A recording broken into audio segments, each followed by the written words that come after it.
Thank you so much for joining us for CBN NewsWatch. I'm Ephraim Graham. Ahead today, a shooting at a church in Alabama rocks the community. 3 people were shot. 2 people are deceased. 1 person is being treated for an unknown injury at a local hospital. The suspect is in custody. Now a community mourns. More parents are becoming frustrated with the public school system. Now many are looking for a different way to teach their children. Actress Sam Sorbo believes the solution is homeschooling. I think that parents are waking up to the fact that children are being indoctrinated away from them and away from their beliefs. See what messages she has for parents who desire to teach their children at home but don't feel qualified to do so. One organization in Israel is making a way for young adult women with disabilities to live a normal lifestyle. In the flight, I love with my friends. This feel better with my friends. I love my friends so much. See more on the organization and how CBN is partnering with them.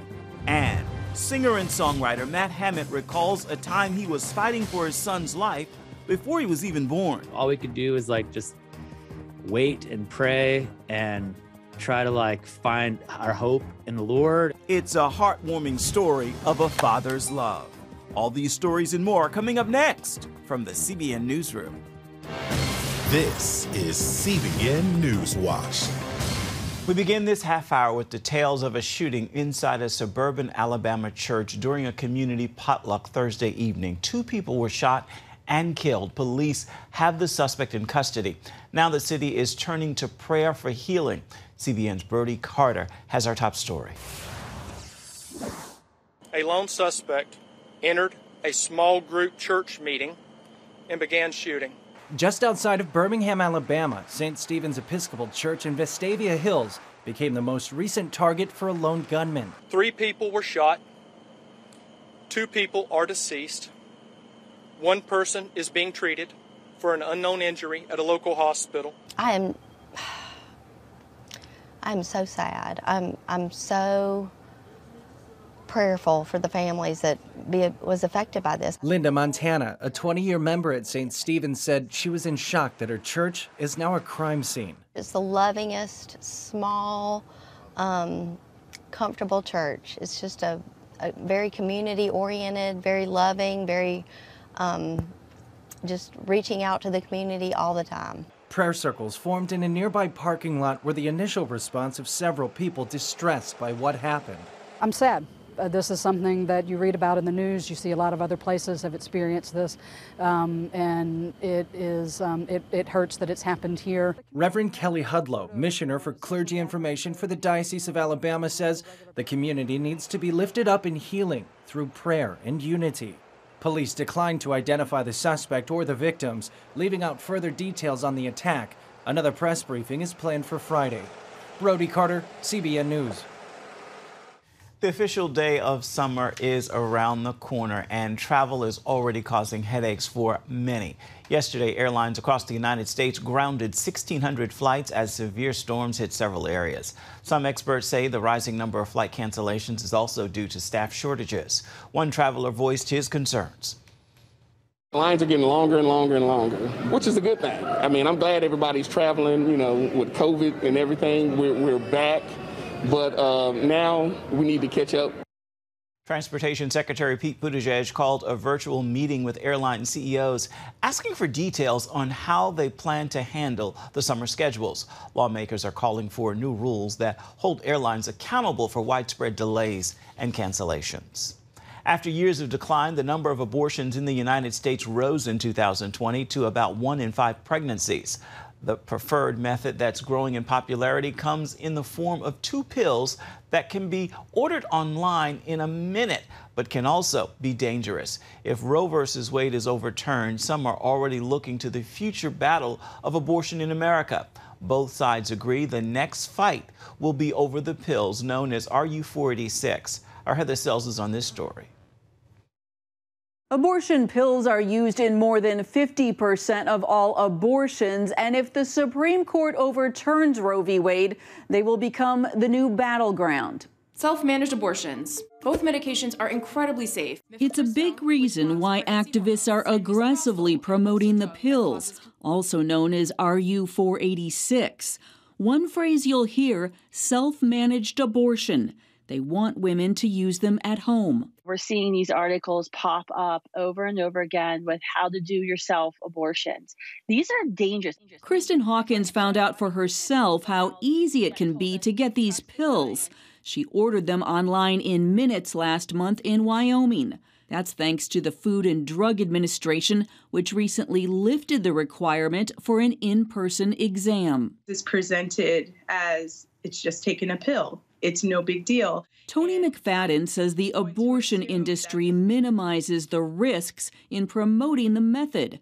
It's why she took the pills in high school. Close to 2 months later, while I was in school, I began to feel excruciating pains. I just remember going home and for hours going to the bathroom, back to my bed, and just hoping the pain would pass. While keeping her severe hemorrhaging a secret then, she's now telling her story to warn young women of the danger. I was just not educated. I just didn't know. I didn't even know the term hemorrhaging. FDA reporting shows abortion pills have led to the deaths of 24 women and severe reactions for more than 4,000.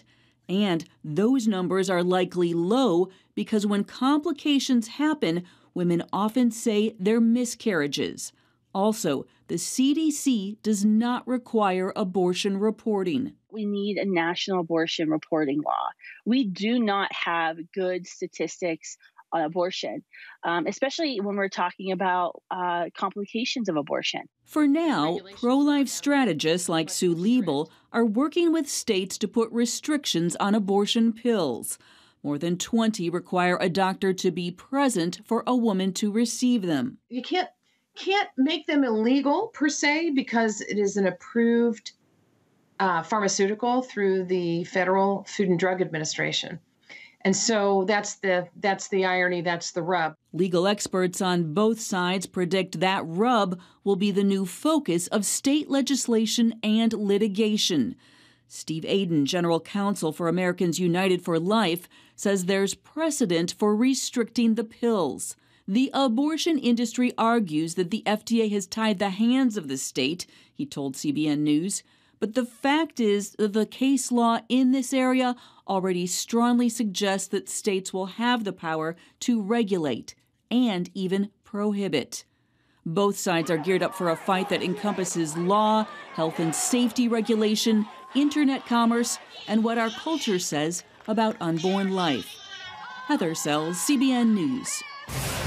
Coming up, see why actress Sam Sorbo is on a crusade to promote homeschooling. We've got the story for you. It's all coming up right after this.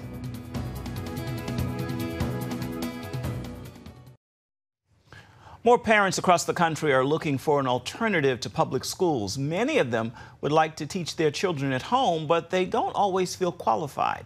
Actress Sam Sorbo is a homeschool advocate, and she has this message for parents. You are enough. Billy Hallowell explains. COVID, gender ideology, controversial curriculum. There's no shortage of issues plaguing the public education system, or anger as parents flood school board meetings. The mounting frustration leading many families to seek education alternatives. People are being robbed. The school is robbing parents. And it's robbing them blind. They don't even know it. Author and wife of actor Kevin Sorbo, Sam Sorbo is also a homeschool mom who believes parents' eyes are being opened to some troubling realities. I think that parents are waking up to the fact that children are being indoctrinated away from them and away from their beliefs. And now that parents are waking up to that, they're saying, well, I cannot abide that. That's the bridge too far for them. Statistics show Sorbo might be onto something. Homeschooling grew by 63% increase in at least 18 states during the 2020-2021 school year. In New York City alone, the number of homeschooled kids jumped by 88%. In searching for reasons, the disconnect in values seems to be driving at least some of this boom. You'll hear people say, well, it's just indoctrination. Well, yeah, but so is homeschooling, because everything that you teach your child, you are you are putting in a doctrine, your doctrine. Parents are realizing, wait, their doctrine isn't just slightly different than mine. It's actually counter my doctrine. It's like against my doctrine. It wants to tear my doctrine to shreds, basically. And so it was a long journey. I tell you, it took over a decade for me to finally realize. But my message to parents is, you are enough. And she hopes more parents begin to realize that they, too, are enough. Sorbo tried the public education system for her kids, then found herself at a crossroads. I put my oldest in public school. He did 2 years. And at the end of second grade, I said to Kevin, I think they're failing. I think they're not getting the job done. In fact, I think they're doing such a bad job that I could fail at home schooling him and we'd still end up ahead of the game. Like, he'd still be better off. That's how badly and we moved for the schools. We moved to a good area, but that's how badly they were failing back then. And there wasn't any queer agenda. There wasn't any gender issues. There wasn't CRT, but I saw through, there wasn't even Common Core that I knew of. I just saw through the methodology. Sorbo decided to homeschool her children and never looked back. Now she wants Christian parents to think deeper about the mixed messages public schools might be sending and to better prepare their kids for the world around them. When you surrender your child to the school system, you are tacitly telling the child, they know better than I do. And we think that we're raising young Christians. We're not. We're sending our little children off to Caesar to be educated, and then we're surprised when they come back Romans. Over 80% of graduating Christian children who profess to be Christian, are atheists by the time they exit college, and that's not because of college. It's because they don't have a firm foundation. In order to help parents build that foundation, Sorbo is hosting the Playbook for Home Learning Conference from June 24th to the 25th in Port St. Lucie, Florida. She and other speakers will show parents why homeschooling is a viable option. That's why I'm doing my conference to show parents that there is a better way. It's far easier than you ever imagined. And the reason you can't imagine it is because you went to school, and so you think that you know what education is, but your children will actually be teaching you what education is once you start investing in them.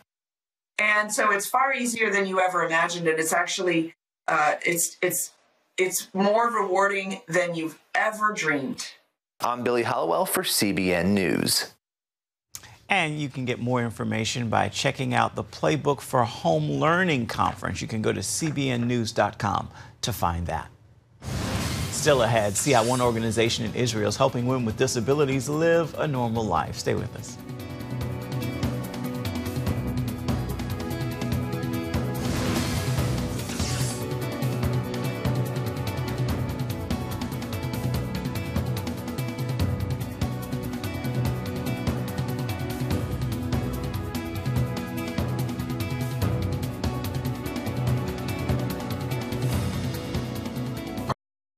And welcome back to CBN NewsWatch. Independent living can be a challenge for young adults with disabilities. CBN is working with one Israeli organization to make it possible for young women to build their future. These 6 young women live together in this newly furnished apartment, providing a lifestyle balancing independent living with guided supervision. In the flat, I love with my friends. This feels better with my friends. I love my friends so much. The residents greeted board members and supporters of Shalva during this open house, a celebration of their new lifestyle made possible through a partnership of the Shalva National Center and CBN.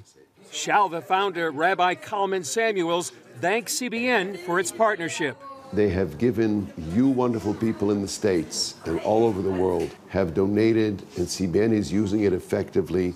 In this case, we have furnished a new apartment for our young adults, which is qualitatively different than most other apartments, inclusive living in the community, and change of life for each and one of these youngsters, and equally so for their families. The Shalva National Center is one of the largest and most advanced centers of its kind. It's dedicated to providing quality care to disabled individuals and their families. CBN's development manager, Danny Kopp, represented CBN Partners. We get to partner with amazing organizations, but Shalva just stands out in how it embodies these values of not just care for people, but for seeing the vision of them flourishing. Because we were all created equally in the eyes of God. We all have the right, we deserve to be able to flourish, no matter what conditions we live in. You embody that. During the day, residents work at Shalva, then come home to this apartment. They share responsibilities such as caring for the home, along with the staff members overseeing them. It gives them and their families a new future. Thank you again to Christian Broadcasting Network for your generous donation and support of this important organization that is affecting all of our children, all of their families, and all of the world. So thank you. Chris Mitchell, CBN News, Jerusalem. And for more, be sure to check out Jerusalem Dateline this evening. You can find it on the CBN News channel. There you'll find Chris Mitchell and the entire Middle East Bureau team. Coming up, follow the journey of a father who fought for the life of his son even before he was born. Stay with us. As the nation gears up to celebrate Dad this weekend, one father recalls fighting for his son's life before he was even born. Charlene Aaron spoke with the former lead singer of the Christian band Sanctus Real about his journey and how he's encouraging other fathers to fight too. After Matt Hammett's son was diagnosed with a life-threatening heart disease in the womb, doctors suggested abortion. But Matt and his wife instead chose life, a decision he urges other men make in the fight for life and family. On September 9, 2010, little Bowen was born with hypoplastic left heart syndrome. Over 30% of children born with the condition don't make it to their 5th birthday. His father felt helpless. All we could do is just wait and pray and try to find our hope in the Lord. 5 days later, Bowen underwent open heart surgery. That night of his first surgery, actually, he had some complications to the point where he coded, and they called us and told us that his heart had stopped beating. And I think I had spent so many months just hoping and believing as a father and giving everything that I had, praying for that miracle and that breakthrough, that honestly, it really jarred me to get that call in the middle of the night. The medical crisis came at the height of Matt's career as a member of the Christian band Sanctus Real. It was a test of faith as he questioned God why this was happening to his family. At the very time that Sanctus Real was reaching the peak of our career with the song Lead Me on the radio. It was our biggest song we'd ever had. It was kind of my moment to really process those questions as a father and figure out how, as a dad, I could fight for my son, even just through my prayers and, being there for him and for my wife. Miraculously, Bowen survived. Fast forward to 2022. Now 11 and 3 open heart surgeries later, Bowen is inspiring the lives of many through his own music. Grateful for his son's recovery, Matt is active in the pro-life movement, serving as ambassador with Save the Storks, a group that offers hope and empowerment to those facing unplanned pregnancies. I think of all the women or young men who sit across from a doctor who says, the best choice for you is to relinquish your fatherhood or relinquish your motherhood and move on with your life. But that's not empowerment. Empowerment is saying you can choose this life that God has given you. You can be a mother and you can be a father, the father that God has called you to be. Oh, I can hear her saying, lead me. Meanwhile, Sanctus Real's hit song Lead Me, about a man needing to spend more time with his family, led Matt to leave the group in 2016. A decision he says made him a better husband and father. I could see all my good intentions as a father, and I could see that there were so many things I wanted to do as a dad. And I think that that's been the biggest growth in me, is learning that it's great to have good intentions, but they're worthless until they become actions. A message he now shares with other dads. Celebrate who you're called and designed to be as a father, and get off the bench and really get into the game. It's the greatest job that we'll ever get to do in our lives, next to following Christ and loving the woman that he's put in our lives. Charlene Aaron, CBN News. Greatest job indeed. Time now for your Friday Faithful. Today I want to leave you with this thought as we do approach Father's Day. I'm happy to say that I'm a father with 2 children who I certainly adore. But like so many, I grew up without a father. So know this, God is a father to the fatherless. And when your earthly father fails, God prevails. With that word, have yourself a fabulous Friday and be sure to have yourself a wonderful Father's Day weekend. Celebrate Dad this weekend. That is going to do it for this edition of CBN NewsWatch. Thank you so much for watching. It's been a pleasure to spend time with you. I want to remind you that you can always find more of our programs on the CBN News channel. You can find them there at any time. You can also find them online at cbnnews.com. We would love to know what you think about any of the stories you've seen today or any day. You can email us. The address is right there at the bottom of your screen. That is newswatch@cbn.com. And of course, if you don't want to email, you can reach out and touch us on social media. We're available on Facebook, Twitter, and Instagram. Again, make this a fabulous Friday. Thank you so much for your company this week. We look forward to seeing you right back here, same time come Monday. Goodbye, everybody. God bless. We'll see you then.